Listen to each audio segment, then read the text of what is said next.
তার ওড়না আমার ঘড়ির সাথে বারবার বেড়ে যাচ্ছিল। ওই সিনটা অনাকাঙ্ক্ষিত ছিল। সে আবার স্টেপ ভুলেও গিয়েছিল। যাই হোক, সবটা ঠিকভাবে মিটে গেছে। মার্শাদ বাঁকা হেসে আহনাফকে নিয়ে সেখান থেকে চলে যায়। আদিরা লাজুক হাসলো। ওদের আর এক বান্ধবী সেখানে এসে আদিরার নাচ নিয়ে কথা বলছে। মাহি ওই মেয়েটার হাতে মোবাইল ধরিয়ে দিয়ে বলল, এই সাবিহা, আমারও আদুর একটা ছবি তুলে দাও তো। এই ড্রেসটাতে আদুকে ঠিক একজনের মতো লাগছে, যে আমারও দাদা ভাইয়ের হৃদয়ের খুব কাছের। একটা ছবি তুলে দাও, পরে আমি সেটা দেখে দেখে একটা ছবি আঁকবো। আমি ওর নাচের সময় কয়েকটা ছবিও তুলে নিয়েছি, পরে আঁকবো বলে। সাভিয়া মেয়েটা মাহি ও আদিরার ছবি তুলে দিল। অনুষ্ঠান শেষ হতে হতে বিকেল 5টা বেজে যাবে। আদিরা 4:30 টিউশনের সময় এগিয়ে এনেছে, যাতে জলদি পড়িয়ে মেসে ফিরতে পারে। আদিরা আশেপাশে কাউকে খুঁজছে, যার কাছে নাচের সময় পরা ড্রেসটা দিয়ে যেতে পারবে সে। খুঁজতে খুঁজতে সুমিকে পেয়ে গেল।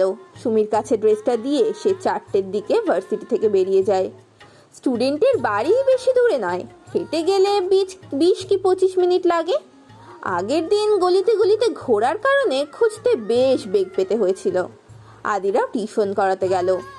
মাহি চারুকলা ভবনের কাছে একটা পদ্ম জলাশয় আছে, সেখানে বসে বসে ছোট ছোট ইটের কণা ছুটছে আনমনে। আজ তার রং তুলিও তার মন খারাপের সঙ্গী হচ্ছে না। হঠাৎ আচমকা তার পাশে কারোর উপস্থিতির আভাস পেয়ে পাশ ফিরে তাকিয়ে আহনাফকে দেখলো সামনের দিকে এক মনে তাকিয়ে আছে। মাহি নিজের দৃষ্টি সরিয়ে নিল।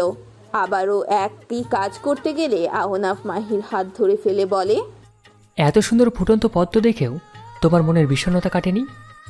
মাহি দীর্ঘশ্বাস ফেলে বলে, মন আমার কথা কোনো কালেই শোনে না। তার যখন যা ইচ্ছে হয় সে তাই করে। আহনাফ মাহিকে কিছু বলল না। ওদিকে মার্শাদও একাকী থাকার জন্য কোথায় একটা গেল, আহনাফকে বলেনি। আকাশ মেঘাচ্ছন্ন, যে কোনো সময় কাঁদতে শুরু করবে। আহনাফ ও মাহি পাশাপাশি বসে আছে নিঃশব্দে। নীরবতায় আচ্ছন্ন তাদের মাঝে। কিয়ৎক্ষণ পর মাহি আনমনে বলে, 3 বছর আগে আপিলের আমাদের থেকে দূরে চলে যাওয়ার কি কোনো দরকার ছিল? আপিলে চলে গেল, সাথে করে দাভাইকে ঘর ছাড়া করে গেল। আমার শান্তশিষ্ট দাভাই হয়ে গেল রাগী ও বদমেজাজি। খুব কি দরকার ছিল? আহনাফ জবাব দিল না। সন্ধ্যা নেমে আসছে খুব দ্রুত। মূলত ভারী বর্ষণ হবার পূর্বাভাস হিসেবে সূর্য সময়ের আগেই লুকিয়ে যাচ্ছে পশ্চিম আকাশের মেঘের আড়ালে। আহনাফ আকাশের অবস্থা দেখে মাহিকে বাড়ি ফিরতে তাগাদা দিলে মাহি ড্রাইভারকে ফোন করে আসতে বলে। মার্শাদ একটা সোনালু ফুল গাছের নিচে বসে আছে, বসে বসে ফোন টিপছে। সন্ধ্যার আজানের আরো আধ ঘন্টা বাকি।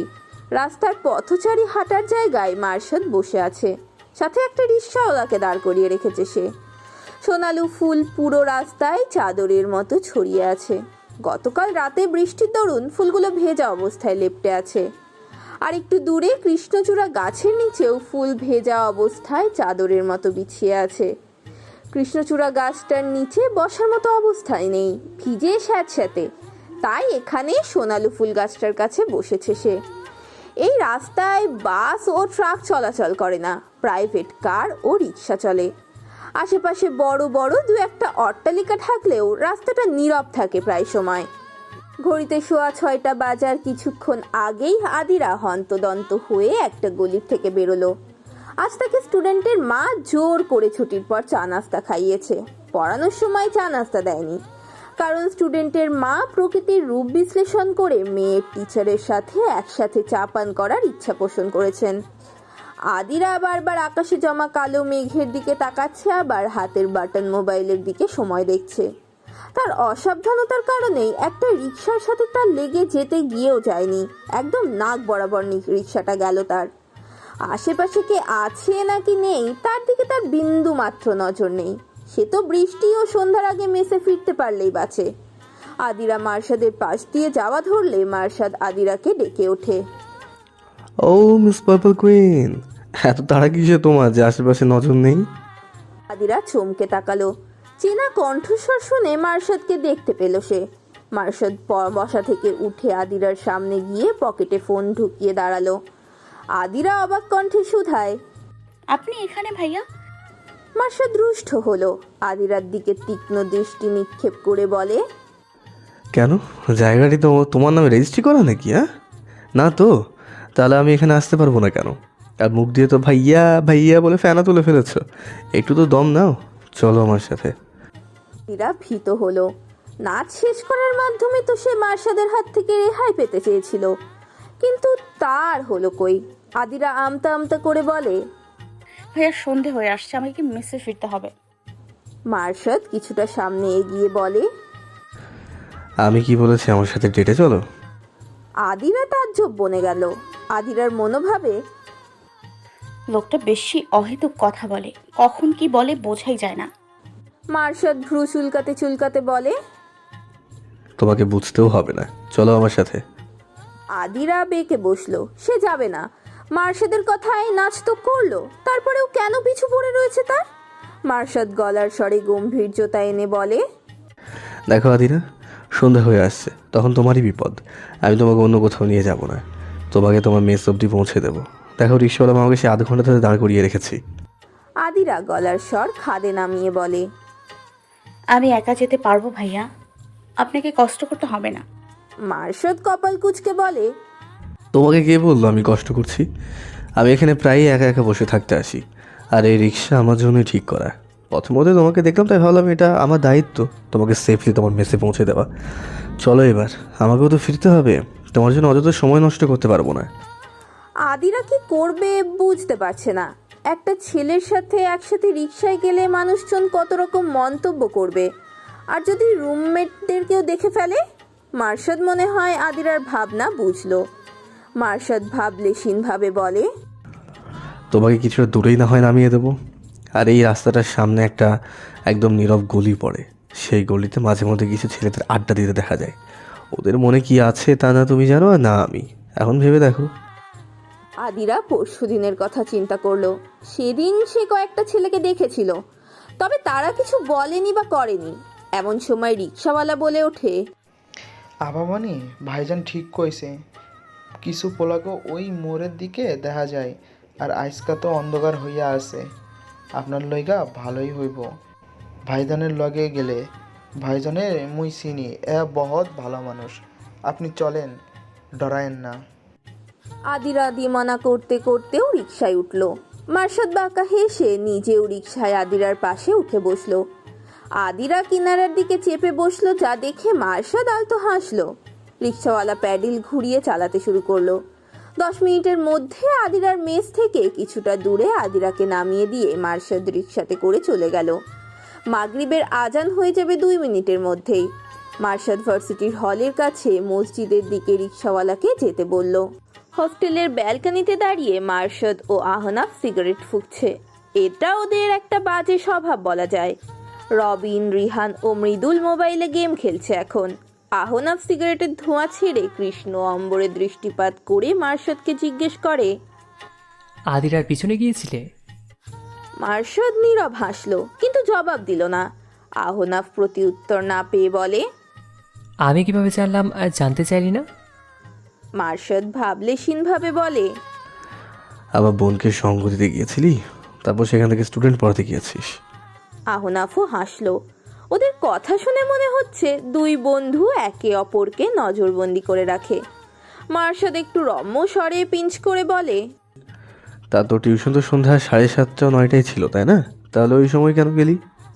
আহনাফ বাঁকা হেসে মার্শাদকে বলে, তুই কেন ওই রাস্তায় গেলি? আমাকে ছাড়া তো তুই একা যাস না ওখানে। মার্শাদ ও আহনাফ দুজনই দুজনের দিকে তাকিয়ে জোরালো হাসলো। ভেতর থেকে রিহান ওদের হাসি শুনে আওয়াজ করে বলল। আহনাফ জোরে বলে, তুই তো গেম খেল আর চিৎকার করতে থাক, পরে হেরে যাস না আবার। মার্শাদ লম্বা শ্বাস ফেলে ভাবলেশীন কণ্ঠে বলে, everything is attraction and infatuation. Ahnaf মার্শাদের কাঁধে হাত রেখে বলে, ইনফিসিয়েশন থেকে লাভ, মায়া থেকে ভালোবাসা। প্রতিটা মুহূর্তে নিজের মধ্যে বিপরীত পাশের মানুষটার জন্য প্রেম প্রেম প্রায়, তারপর এক প্রেম কাহিনী। আমার বিভিন্ন রকমভাবে প্রেমে উড়ি, তুইও পড়েছিস। মার্শাদ তীক্ষ্ণ দৃষ্টিতে আহনাফকে পর্যবেক্ষণ করলো। আহনাফের চোখে মুখে চাপা হাসি। মার্শাদ জেদি স্বরে বলল, ওইসব কোনো লাভ সাব না, বুঝেছিস? মেয়েটার ভীতু সরল মুখাবয়ব দেখলে না ভালো লাগে, ওই আর কি। আহনাফ ব্যঙ্গ করে বলে, তাই বুঝি মার্শাদ ইসরাক তার আপিলির প্রিয় ড্রেসটা হাদিরাকে পরতে দিল। থমথমে হলো মার্শাদের মুখশ্রী। আহনাফ বুঝতে পারেনি মার্শাদের খারাপ লেগে যাবে। আহনাফ কিছু বলতে উদ্যত হলে মার্শাদ থমথমে কণ্ঠে বলে, প্রয়োজন ছিল সেটা। আপিলির কিছু যদি কারো প্রয়োজনে ব্যবহৃত হয় তবে আমার আপিলির নিশ্চয়ই ভালো লাগবে। মার্শাদ সিগারেটটা ফেলে রুমের ভেতর চলে যায়। সপ্তাহখানেকের বেশি কেটে যায়। আদিরার সাথে মার্শাদের খুব একটা দেখা হয়নি। দেখা হলেও চোখাচোখি পর্যন্ত সীমাবদ্ধ। আদিরা পরের মাসের জন্য সকালের দিকে একটা টিউশন খুঁজছে, কিন্তু পাচ্ছেই না। মাস শেষ হতে আর 10 কি 15 দিনের মতো আছে। স্টুডেন্টের মাকেও বলে রেখেছে, তিনিই দেখবেন বলে জানিয়েছেন। সামনের মাসে এক্সামও আছে। বই তো কেনা হয়নি তার, তাই সে সময় পেলেই লাইব্রেরিতে চলে যায়। আজও লাইব্রেরিতে বসে একটা বই থেকে কিছু নোট করছিল। তখনই কেউ একজন এসে সামনের থেকে আদিরার বইটা বন্ধ করে দেয়। আচমকা এমন হওয়াতে আদিরা চমকে তাকায়। সামনে অচেনা কিছু ছেলে।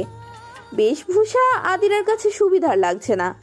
একটা ছেলে আদিরার থেকে বইটা নিয়ে উল্টে পাল্টে দেখলো, তারপর ধপাস করে বইটা টেবিলের উপর রেখে দিয়ে ছেলেটা তাচ্ছিল্য স্বরে বলল, এইসব পড়াশোনা করার কি দরকার তোমার?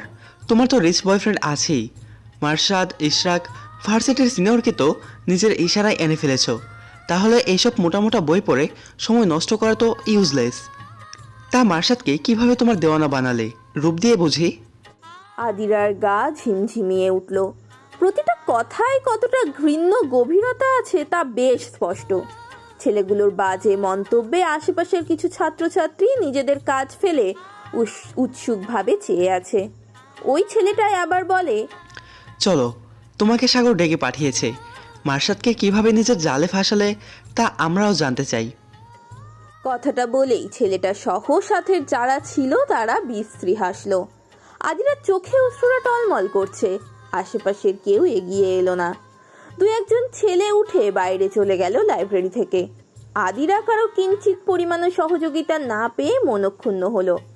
নীরবে চোখের পানি ফেলা ছাড়া কোনো উপায় নেই তার কাছে। ওদের মধ্যে আরেকটি ছেলে আদিরাকে কাঁদতে দেখে ব্যঙ্গ করে বলে, এমনভাবে কাঁদে না খোকুমণি, চলো আমাদের সাথে। ছেলেগুলো আদিরাকে নিয়ে যেতে চাইলে আশেপাশে লক্ষ্য করে দেখে সবাই তাকিয়ে আছে, তাই লাইব্রেরি থেকেই একটা মেয়েকে ডাক দেয়, যাতে সেই মেয়েটা আদিরাকে টেনে নিয়ে যেতে পারে। ওই মেয়েটাও বাধ্য হয়ে আদিরার কাছে আসে। অসহায়ভাবে আদিরার ভীত মুখের দিকে তাকিয়ে ছেলেগুলোর সাথে নিয়ে যেতে থাকে। আদিরা না যাওয়ার জন্য অনেক বারণ করলেও ছেলেগুলো তোয়াক্কা করে না। লাইব্রেরি থেকে বের হওয়া মাত্রই যখন ডান দিকে মোড় নেবে তখনই এক ভরাট কণ্ঠস্বরের অধিকারী মানুষ ছেলেগুলোর উদ্দেশ্যে বলে ওঠে, নিলয় ভালোই ভালোই আদিরাকে ছেড়ে দে, নয়তো পস্তাতে হবে। আদিরা কান্নারত ঝাপসা চোখে ভরাট কণ্ঠস্বরের অধিকারী ছেলেটির মুখমণ্ডল পরিষ্কার ঠাউর করতে পারল না, তবে গলার স্বরে পরিচিত মনে হলো। ছেলেগুলোর মধ্যে নিলয় নামের ছেলেটি বলে ওঠে, দেখ মার্শাদ, তুই তোর মতো থাক। তোর সময় আমরা কেউ বাধা দিতে আসিনি, তাই তুইও আমাদের সময় আসবি না। মেয়েটাকে সাগর নিয়ে যেতে বলেছে, তাই ওকে নিয়ে যাব। ভাগরা দিতে আসবি না। মার্শাদ তাচ্ছিল্য হেসে বলে, তা মেয়েটাকে নিয়ে যাওয়ার কারণটা তো আমাকেই বানানো হয়েছে, তাই না? আমার জন্য তো আমি কোনো নির্দোষের ক্ষতি হতে দিতে পারি না। ভালোই ভালোই বলছি আদিরাকে ছেড়ে দে আর নিজের মতো থাক। মার্শাদ আদিরার হাত ধরে রাখা মেয়েটির দিকে তাকালো। মেয়েটি সাথে সাথে আদিরার হাত ছেড়ে দিয়ে লাইব্রেরিতে চলে গেল। আবার আদিরা সেখানে দাঁড়িয়ে চোখের জল মুছে চলেছে। নিলয় নামের ছেলেটা মার্শাদকে উদ্দেশ্য করে ক্ষিপ্ত স্বরে বলে, ভালো করছিস না মার্শাদ, এর মূল্য তোকে চুকাতে হবে। এই মেয়ের জন্য তোর এত দরদ কেন? যা খুশি হোক ওর। তুই আমাদের মাঝে নাক গলাস কেন?